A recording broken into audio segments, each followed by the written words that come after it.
అందరికీ కూడా నమస్కారం అండి. పోలవరం ప్రాజెక్ట్ ఒక 80 ఏళ్ల నాటి ఆంధ్రుల కళ.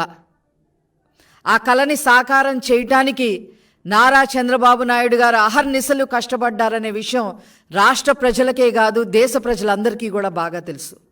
44 ఏళ్ల క్రితం టంగుటూరి అంజయ్య గారు పోలవరానికి శంకుస్థాపన చేశారు తప్ప ఒక్క అడుగు కూడా ముందుకెళ్ళింది లేదు. 20 ఏళ్ల నాడు మరి వైఎస్ రాజశేఖర్ రెడ్డి గారు శంకుస్థాపన చేశారే తప్ప ఒక్క అడుగు కూడా ముందుకెళ్ళిన పరిస్థితి లేదు. ఏదో పోలవరం ప్రాజెక్టుకి నేను ముందుకు తీసుకెళ్లాను అని చెప్పడానికి ముందు కాలువలు తవ్వేసి మట్టిని మింగేసి మొబిలైజేషన్ అడ్వాన్సులు పేరుతో కమిషన్లు నొక్కేసిన హీన చరిత్ర వైఎస్ రాజశేఖర్ రెడ్డిది. అలా ఆ పోలవరాన్ని కమిషన్లతో తినిపారేసి జలయజ్ఞాన్ని కాస్త ధనయజ్ఞంగా మార్చేసి 1000 కోట్లు మింగేశారు రాజశేఖర్ రెడ్డి కుటుంబం. తర్వాత నారా చంద్రబాబు నాయుడు గారు ముఖ్యమంత్రి అయిన తర్వాత 2014లో ఈ పోలవరం ప్రాజెక్టుని ఆ యొక్క కళని సాకారం చెయ్యాలి, నిజం చెయ్యాలి అనే ఉద్దేశంతో పోలవరాన్ని పరుగులు పెట్టించిన ఘనత నారా చంద్రబాబు నాయుడు గారిది. 72% పోలవరం ప్రాజెక్ట్ని పూర్తి చేయటం జరిగింది. ఒక్క రోజులో 35,000 క్యూబిక్ మీటర్ల కాంక్రీట్ని నారా చంద్రబాబు నాయుడు గారు వేయించడం జరిగింది. ఒక గంటకి 13,080 క్యూబిక్ మీటర్ల కాంక్రీట్ని ఆ రోజు పోలవరం ప్రాజెక్టులో చేయించడం వల్ల గిన్నీస్ బుక్ ఆఫ్ రికార్డ్స్కి కూడా ఎక్కడం జరిగింది. రాష్ట్ర చరిత్రలోనే కాదు, దేశ చరిత్రలోనే కాదు, ప్రపంచ చరిత్రలో కూడా ఏ నాయకుడు ఒక సాగునీటి ప్రాజెక్టు కోసం ఇంత శ్రమ పడలేదు. అలా పోలవరం ప్రాజెక్ట్ని పూర్తి చేయటం కోసం మరి అహర్నిశలు మరి కష్టపడిన ఏకైక నాయకుడు నారా చంద్రబాబు నాయుడు గారు. 72% పూర్తి చేశారు. ఆ తర్వాత వచ్చాడమ్మా ఈ రాష్ట్రాన్ని రాజపీను కన్నా హీనంగా పీక్కు తినటానికి ముఖ్యమంత్రి అయ్యారు. ఒక్క ఛాన్స్ పేరుతో పొర్రపాటున గెలిచాడు. రాష్ట్రం ఎంత అధోగతి పాలైపోయిందో అందరికీ కూడా తెలుసు. పోలవరం ప్రాజెక్టు ఎంత అధోగతి పాలు చేశారో నిన్న ఆల్రెడీ నారా చంద్రబాబు నాయుడు గారు చెప్పడం జరిగింది. మేము మళ్ళీ చెప్పదలుచుకున్నాం. 72% పూర్తి చేసిన ప్రాజెక్టుని కేవలం ఇంకొక 28% పూర్తి చేస్తే ఎన్ని ప్రయోజనాలు కలిగేవో ఆ అప్పటి రాష్ట్ర ముఖ్యమంత్రిగా ఉన్న జగన్మోహన్ రెడ్డికి తెలీదా అని చెప్పి ఈ సందర్భంగా అడుగుతా ఉన్నాం. ఏ రకంగా అయితే రాజధాని నాశనం చేశాడో అదేవిధంగా రివర్స్ టెండరింగ్ పేరుతో కాలయాపనలు చేసి 20లో పూర్తి చేస్తాం, 21లో పూర్తి అయిపోతుంది, 22లో పూర్తి అయిపోతుంది, 23 పూర్తి అయిపోతుంది, ఇంకేముంది అని చెప్పి అక్కడ ఒక పనికి మాలిన మంత్రుల్ని, ఒకడు ఆ అనిల్ కుమార్ యాదవ్, ఆ తర్వాత అంబటి రాంబాబు. ఈరోజు కూడా మళ్ళీ 2ంటికి ఏదో ప్రెస్ మీట్ పెట్టడానికి రెడీ అవుతున్నాడు ఆయన. డయాఫ్రామ్ వాల్ని నాశనం చేసి పెట్టి స్పిల్వే వర్క్స్లన్నీ నాశనం చేసి పెట్టి భ్రష్టు పట్టించేసి చివరికి ఆ ప్రాంతం మొత్తం కూడా ముంపులోకి గురయ్యే విధంగా జిల్లాలు మునిగిపోయే విధంగా నాశనం చేశారు ఈ జగన్మోహన్ రెడ్డి ప్రభుత్వం. ఏంటి ముసిముసి నవ్వులతో ఈ జగన్మోహన్ రెడ్డి ప్రభుత్వం ఏం చేశారు? అక్కడ కేసీఆర్ 1 మీటర్ తగ్గించవయ్యా, 145 మీటర్లకు గాను 1 మీటర్ తగ్గించవయ్యా అంటే ఈయన ఏకంగా 4 మీటర్లు తగ్గించేశారు. అందుకనే పోలవరంలో మీ పార్టీ మునిగిపోయింది, అక్కడ కేసీఆర్ ప్రభుత్వం కాళేశ్వరంలో మునిగిపోయిందని చెప్పక తప్పదు. ఆ పార్టీ ఇంత దారుణంగా చేసిన వీళ్ళకి మరి ఏ గతి పట్టిద్దో ప్రజలే చెప్పాల్సిన అవసరం ఉంది అని చెప్పి ఈ సందర్భంగా తెలియజేస్తా ఉన్నా. ఏంటి పోలవరం?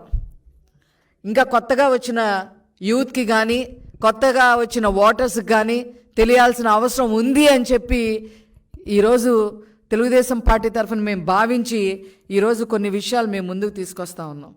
ఈ పోలవరం గనక పూర్తి అయితే సాగునీటి సౌకర్యం మరి 7,20,000 ఎకరాలకి సాగునీటి సౌకర్యం కలుగుతుంది. ముఖ్యంగా విశాఖపట్నం జిల్లాలో 1,50,000 ఎకరాలకి సాగునీటి అందించే పరిస్థితి వస్తుంది. తూర్పుగోదావరి జిల్లాలో 2.5 లక్షల ఎకరాలకి సాగునీటి సౌకర్యం వచ్చే అవకాశం ఉండేది. పశ్చిమ గోదావరి జిల్లాలో 2,58,000 ఎకరాలకి సాగునీరు అందే పరిస్థితి ఉండేది. కృష్ణా జిల్లాలో 62,000 ఎకరాలకి ఈ సాగునీటి సౌకర్యం వచ్చేది. అదేవిధంగా ఆయకట్టు స్థిరీకరణ 23 లక్షల ఎకరాలకి ఆయకట్టు స్థిరీకరణ అయ్యేది. గోదావరి డెల్టాలో 10 లక్షల ఎకరాలు, కృష్ణా డెల్టాలో 13 లక్షల ఎకరాలు మరి అయ్యేది. తాగునీటి సౌకర్యం 4 జిల్లాల్లో, ఉత్తరాంధ్రలో 48 మండలాల్లో 550 గ్రామాలకి సాగునీటి అందే సౌకర్యం ఉండేది. నేను ఉత్తరాంధ్రను తీర్చిదిద్దుతా, ఇరగదీస్తా, రాజధాని చేస్తా అని చెప్పి నువ్వు చేసింది ఏంటి అంటే, ఈ జగన్మోహన్ రెడ్డి ప్యాలెస్ కట్టుకున్నాడు 500 కోట్ల రూపాయలతో. ఆ ప్యాలెస్లో చూసాం మేము, 1, 2, 3 అందే. ఒకటేమో ఆయనకి వాళ్ళ ఆవిడకంట, ఒకటేమో వాళ్ళిద్దరు పిల్లలకంట, ఒకటేమో ఒకళ్ళకి, ఇంకొకళ్ళకేమో ఇంకొకటి. ఇదా మీరు చేసిన అభివృద్ధి ఉత్తరాంధ్రలో? ఇకపోతే ఇంకా వేరే ప్రయోజనాలు కూడా మీతో చెప్పదలుచుకున్నాము. కృష్ణా నదికి 80 టీఎంసీలు వాటర్ మళ్లింపు చేసినట్లయితే అవి సాగర ద్వారా శ్రీశైలానికి వెళితే రాయలసీమకు కూడా నీళ్ళు వచ్చేవి. అదేవిధంగా పోలవరం బ్యాక్ వాటర్స్తో ఖమ్మం, కృష్ణా, పశ్చిమ గోదావరి జిల్లాల్లో 2 లక్షల ఎకరాలకి సాగునీరు వచ్చేది. విశాఖ పారిశ్రామిక వాడగా ఎదిగేది, ఒక ఇండస్ట్రియలిస్ట్ ఏరియా కూడా ఎదిగేది. ఈ సాగునీటి 23.44 టీఎంసీలు ఒక్క విశాఖ ఇండస్ట్రియల్ ఏరియా పర్పస్ కోసమే వచ్చి ఉండేవి. అదేవిధంగా మనతో పాటు పక్క రాష్ట్రాలు, ఒరిస్సాకి 5 టీఎంసీలు నీటి, అదేవిధంగా ఛత్తీస్గఢ్కి 1.5 టీఎంసీలు నీటి లభ్యత కూడా లభించేది. మొత్తం 194 టీఎంసీలు ఉపయోగించుకునే పరిస్థితి ఉండేది. గోదావరి నీళ్లు ప్రతి ఏటా 2,000 టీఎంసీ నీళ్లు సముద్రంలో కలిసిపోతూ ఉన్నాయి. ఈ పోలవరం ప్రాజెక్టు వల్ల 194 టీఎంసీలు కనీసం ఉపయోగించుకొని అన్ని రకాలుగా ఈ ఆంధ్ర రాష్ట్రంలో గోదావరి జిల్లాలు కానీ, కృష్ణా జిల్లాలు కానీ, రాయలసీమ జిల్లాలు కానీ అన్ని రకాలుగా అన్ని చోట్ల కూడా కొన్ని లక్షల ఎకరాలకి సాగునీరు అందించే పరిస్థితి ఉండేది. అది లేకుండా చేశారు. ఏం పుట్టకండి మీది జగన్మోహన్ రెడ్డి గారు, ఏం పుట్టకండి ఇది.